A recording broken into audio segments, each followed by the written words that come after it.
komfort teplo generator 10 sotuq issiqxonaga o'rnatilgan. Buni garantisini ko'ramiz. Hozir yoqildi, hoka bilan o'tin solindi. 280 gradus ko'rsatyapti.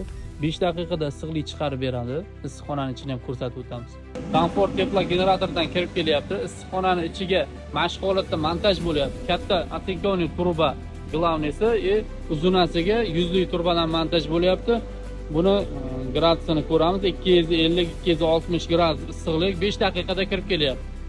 Bundan qaytib kelish yerga ekin ekasi, pomidor ekilgandan keyin jo'yakdan plyonkali turbasi bor o'zini, o'shandan montaj bo'ladi. Issiqxonani o'zida ko'chatlar yetishtirilib, mana shu joyimizga ekilar ekan.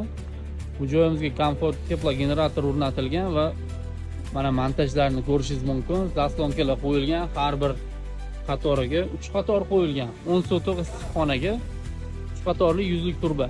Har bir qatordan 7 ta qator tushadigan bo'lsa, 7 qator plyonkali turbasi bor, o'shandan qaytib keladi issiqlik.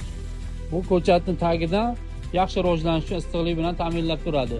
Suvsiz isitish tizimi eng so'nggi modeldagi O'zbekistonda mavjud. Komfortlardan xarid qilsa bo'ladi. Komfort teplo generatorga buyurtma qilsangiz 1 sotuqdan 1 gektargacha bo'lgan joy quruq issiqlik bilan ta'minlab beradigan komfort teplo generator kerak bo'ladigan bo'lsa, bemalol murojaat qilishingiz mumkin.